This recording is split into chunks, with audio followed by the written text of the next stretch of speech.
So we've mastered the hinge. Now we're getting into the swing. So this is what I call phase one of swing preparation. So with phase one, we're still going to be fairly controlled, but we're just going to manipulate one particular movement in that same order that we've done, where we go from isometric to controlled rotation to explosive rotation.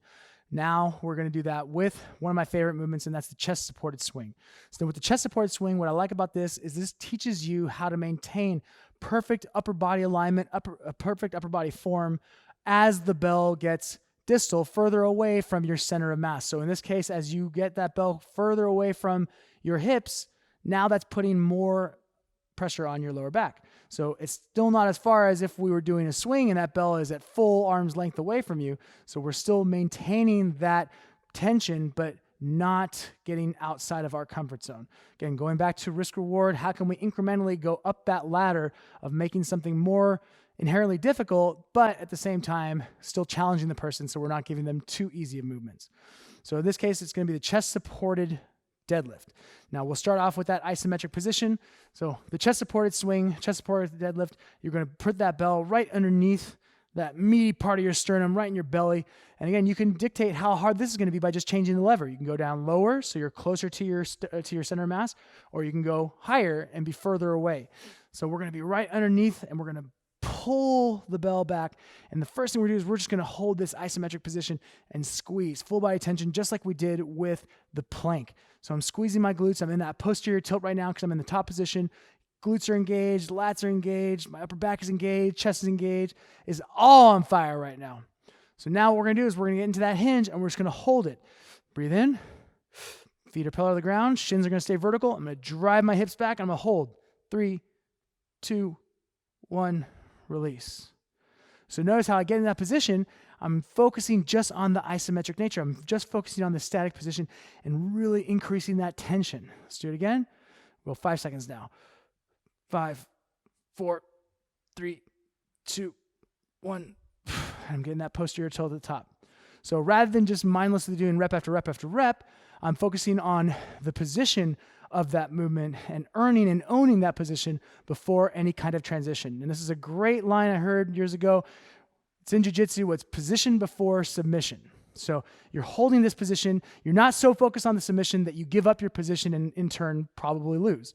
So in this case, it's position before transition. So before we start transitioning into different movements, different explosive positions, we want to earn and own each and every position.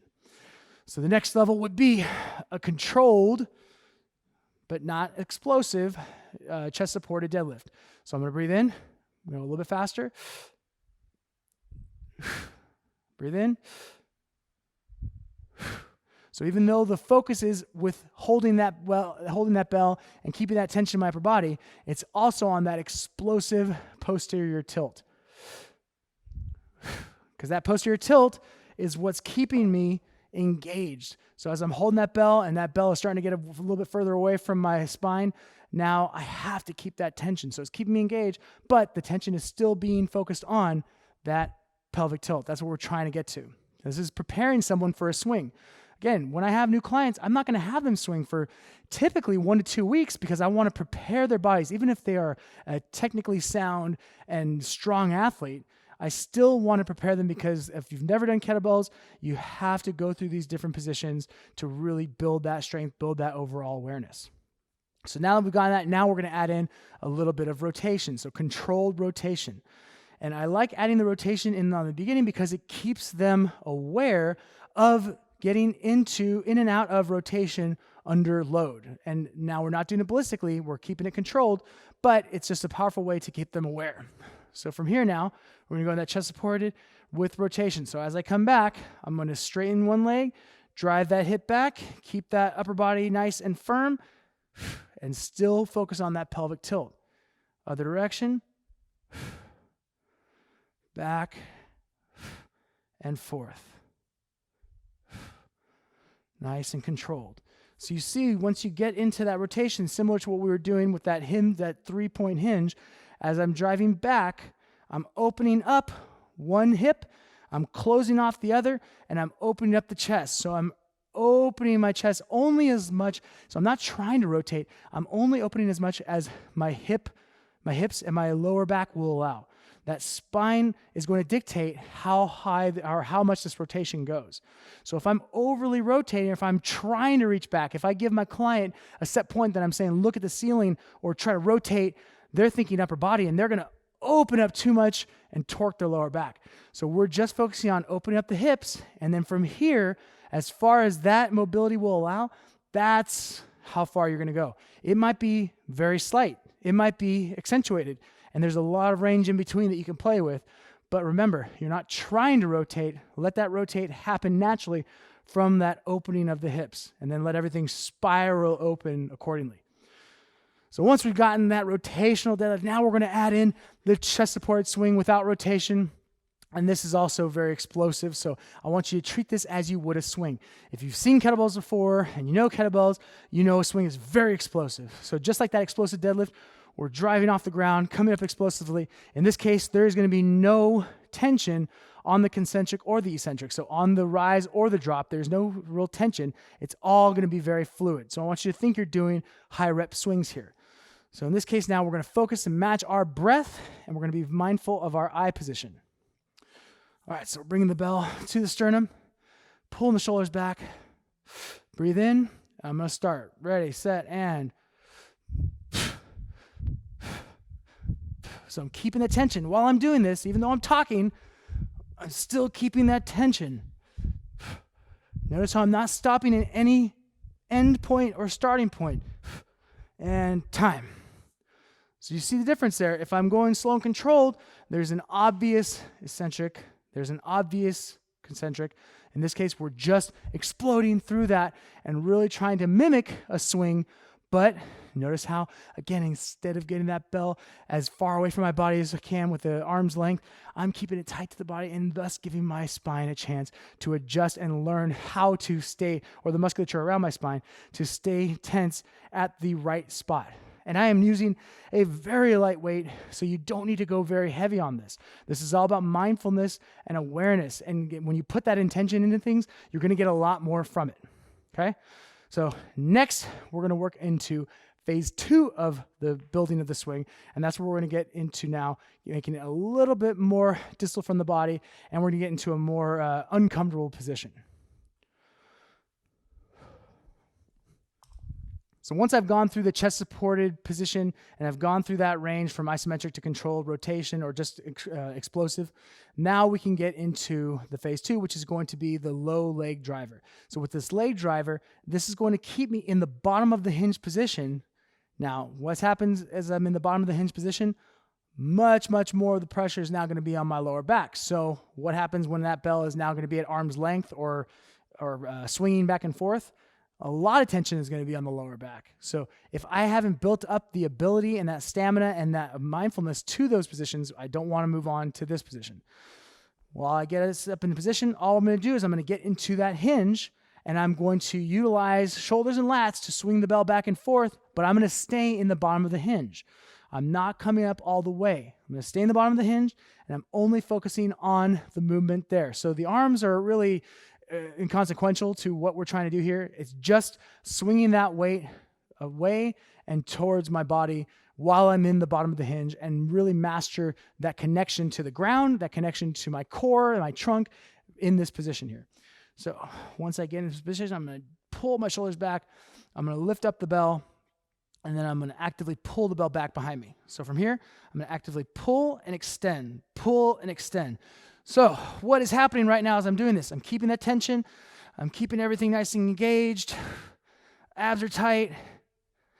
And I'm not letting the bell move me around. So I'm not losing my balance. I'm not falling back. I'm holding my ground.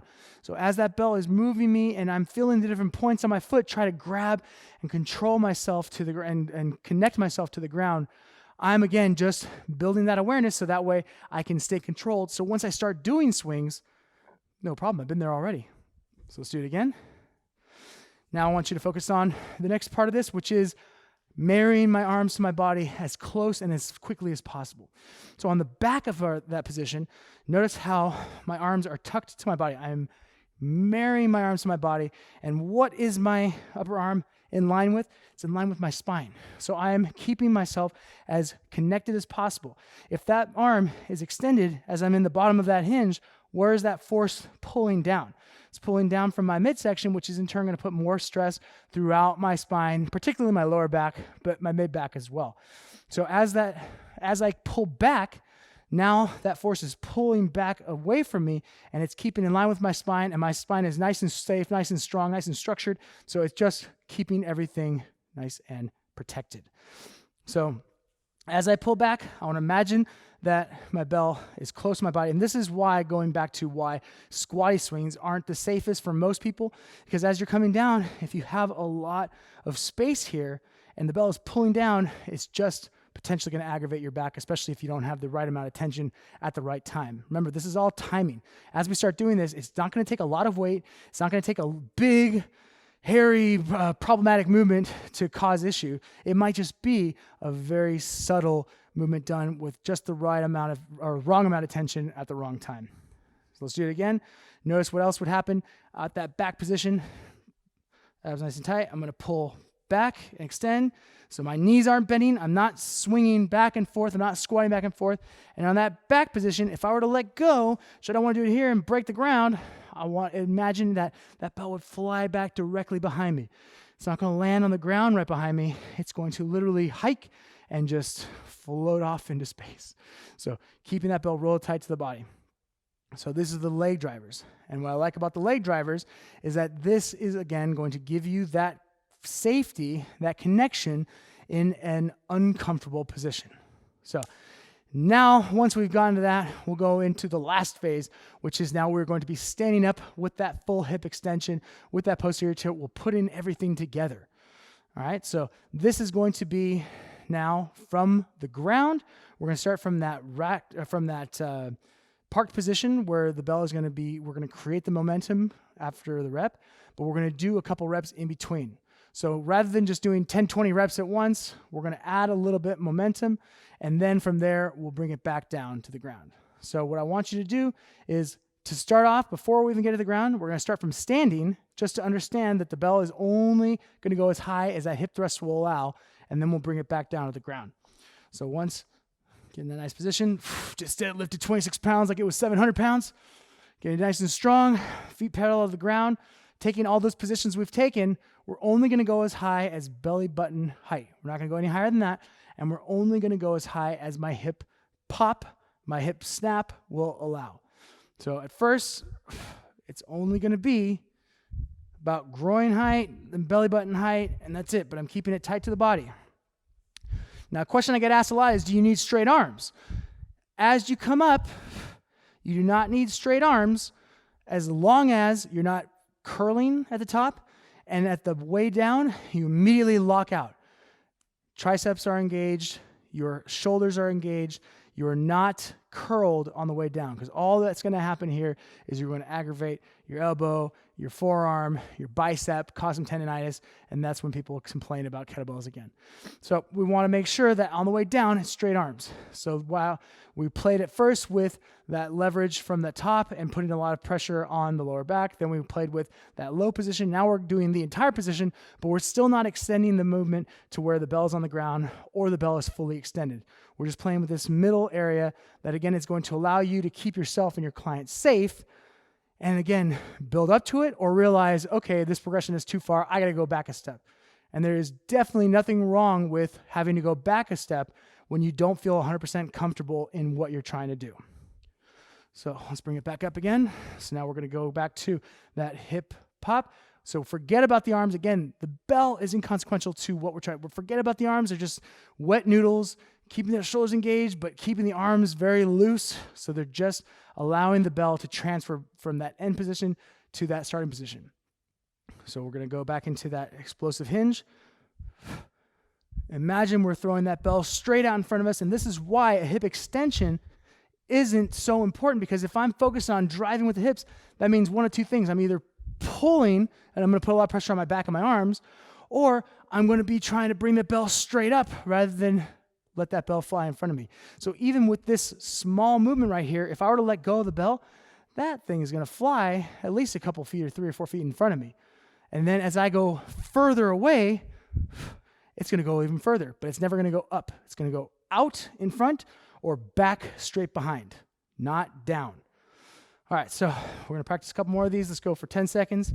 Just going as high, keeping that nice tall alignment. Hinge, tall, hinge, tall, hinge. And that was like 7.5 seconds, but close enough. We're really just focusing on hinging and getting that strong posterior tilt. Okay, now we're going to add it all together into a single rep swing, but we're going to do 3 swings in between each one. And the reason I like to add a couple swings and not just do 1 rep at a time is because there's so many different moving parts here and there's so many different positions and levels we want to get into. I want to be able to stop the momentum, to put a set of swings into bite-sized chunks in the set of 3 to 5 reps, but then have those mini breaks set in between. If I stop every single one, it's a different movement altogether. I love single rep swings, but there's a lot of quad dominant stuff in there, a lot of knee dominant stuff in there, so it's not going to be the strong hinging that I'm trying to get. Same thing, if I'm just mindlessly doing swings trying to get it, I might not have that pattern completely down. And if I'm doing 20, 30 reps, it's not going to feel good. I'm not going to feel it. It's not going to be, it's the movement I'm not going to have 100%. And then it's not going to be this 10 or 20 movements that are going to hurt me. It's going to be the hundreds down the road that I've accumulated over the weeks of training that are then going to aggravate my back. So we're going to start with the bell on the ground in front of us. So now we're ready to start from the ground. We're going to do 1 hike, 3 swings, a hike, and then touch back down. So very important to put all these pieces together. First and foremost, when that bell is about 1 foot in front of us, we want to find, it might be a shorter distance, it might be a higher distance depending on your levers or your client's levers. But from here, what we don't want is resting on the bell. We want to sit back and we want to tilt the bell back. This is going to take out the slack as we start to pull and going to avoid that little bit of drag that we might get. So we want to tilt the bell back. I'm going to hike explosively, so I'm going to marry my arms to my upper body as quickly and explosively as I can. And then from there, I'm going to swing. Again, not worrying about the height, just going to, belly button height, no higher than chest height. And we'll talk about that in a second, but keeping that as tight and explosive as possible. So as I explode up, I'm going to do 3 swings, hike, marry the arms as quickly as I can, hike, swing. Remember that pelvic tilt. And then after that third one, I'm going to hike and then come right back down. So I don't want to just come from the top and then drive it back down. That's a mistake I see a lot of people make, and that's where you can really aggravate not only your spine, not only your back, but your shoulders, your neck, a lot of other things. All right. I hope you're not done with me talking because I got a lot more. From here, we're going to bring that bell back. We're going to tilt it back. Shoulders engaged, lats are engaged. Let's just own this position here. 3, 2, 1, release. Shake it out. Do that again. Own it. Lats engaged. Break that bell in half. 3, 2, 1, release. We'll do 1 more of those. Feet are connected. 3, 2, 1. Now we're going to hike. Swing. Swing. 1 more swing. And hike down. Okay, so that's a really important key point I want you to get from this is that hike and then swing. Because invariably, you or your clients will bring it down, and after that last rep, and just bring it back down straight to the ground and plummet to the earth like a freaking spaceship from the sky. So we want to make sure that we drive it back and segment that drop so it's not just one straight movement. So let's do that again. Now we're going to focus on going a little bit higher, about chest height for all 3 reps. So I like this because, again, we're compartmentalizing a set of reps into bite-sized chunks. Hike, swing, back's nice and straight. I'm not hyperextending. 3, hike, touch, release. We're not releasing that tension until we're completely disengaged from the kettlebell. Then we can relax. Now we're going to go up a little bit higher. We're going to go to chest height, almost eye level, and that's as high as we'll go, and I'll tell you why. All right, so we'll go 5 reps on this, getting crazy. 5 reps, bring it up to that level, and then come back down. Engage, abs are nice and tight, and hike, swing. 2, 3, 4, 5. And relax. So I'm matching the breath to that point of exertion, in which case is that extension, breathing out, in, out, in. Now you might get to the point where you can't match the breath, so in which case you just have to make sure that you maintain that tension. You will most likely be beyond fatigue, but sometimes your training might call for it, and that's fine. But in this case, I want you to be as controlled as possible and try to match the breath per swing. So now that we've gotten the swing, we see how we can continue to maintain that tension at the top.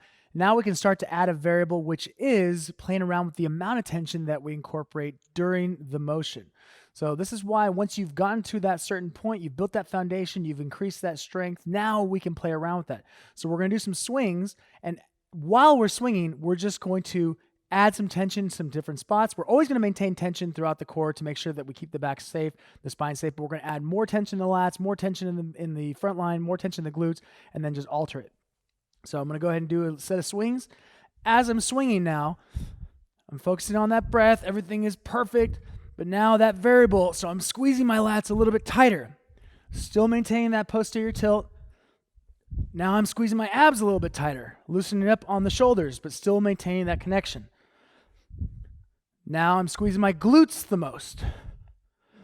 And now I'm just alternating. So now it's going to be fairly low tension. So on the scale of 0 to hard as a friggin' rock, I might be at 50%. Just enough tension to keep me safe. Now at full tension, every single muscle is tense. Feels a lot heavier. And relax.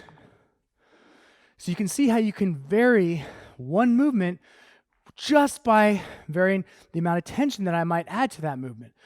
So that way you add more of the ability to change things up without having to change up too much, without having to go heavier, without having to change different movements. You can really get a lot more from one particular movement. And you can see, even with a light bell, just by adding that increased tension, you get your heart rate going a little bit faster. By going a little bit lower with that intensity to the tension, I can get a little bit more efficiency out of this. I can get a few more reps out of it. So that's going to keep my heart rate going at an even pace for a little bit longer. So that allows me to manipulate how I get what I can get from that particular movement. So I don't want you just to think in terms of, I've gotten the movement, I've gotten the variation, I've gotten the progression, and now just go as heavy as I freaking can. That's not how you can get the most from this. That's not how you're going to get the most from any training modality beyond kettlebells.